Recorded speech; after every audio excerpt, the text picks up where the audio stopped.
بسم اللہ الرحمن الرحیم۔ شیخ ابو ہاشم رحمۃ اللہ علیہ فرماتے ہیں کہ میں بصرہ جانے کے لیے ایک کشتی پر سوار ہوا۔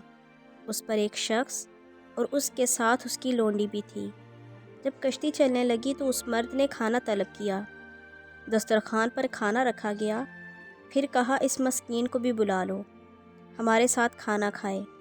مجھے بلایا گیا، چونکہ میں مسکین تھا تو ان کے ساتھ کھانے میں شریک ہوا۔ جب کھانے سے فارغ ہوئے تو اس شخص نے اپنے ساتھ موجود عورت سے کہا کہ شراب لے آؤ۔ وہ شراب لائی تو دونوں نے مل کر پی۔ جب وہ نشے میں مدہوش ہو گیا تو کہا، اے لونڈی گانا سنا۔ اس خادمہ نے خوب گایا۔ پھر وہ شخص میری طرف متوجہ ہوا اور کہا، کیا تم اس طرح یہ کام کر سکتے ہو؟ میں نے کہا، اس سے بھی بہتر۔ پھر میں نے سورہ شمس کی تلاوت کی۔ وَإِذَا الْعِشَارُ عُطِّلَتْ پر جب پہنچا تو وہ مرد آنسوؤں سے رونے لگا۔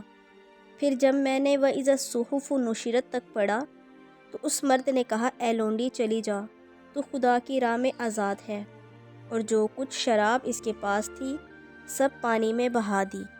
اور مجھے گلے سے لگا کر کہا، اے بھائی، کیا تم کہہ سکتے ہو کہ اگر میں توبہ کروں تو خدا میری دعا قبول کرے گا؟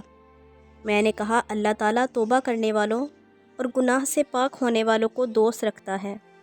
پھر میں نے اس کو اللہ کے واسطے بھائی بنایا۔ اس کے بعد میں اور وہ 40 سال تک ایک ساتھ رہے، یہاں تک کہ وہ شخص مر گیا۔ میں نے اسے خواب میں دیکھا، پوچھا تیرا کیا حال ہوا؟ کہا، مجھ کو جنت عطا ہوئی۔ میں نے کہا، کس عمل کی بدولت؟ جواب دیا، تم نے جو اذا الصحف نشرت پڑھ کر سنائی تھی اس کی بدولت۔ اگر آپ کو یہ ویڈیو اچھی لگے تو چینل کو سبسکرائب کر دیں اور بیل آئیکن کو پریس کر دیں تاکہ مزید نئی آنے والی ویڈیوز کا نوٹیفیکیشن آپ کو مل سکے۔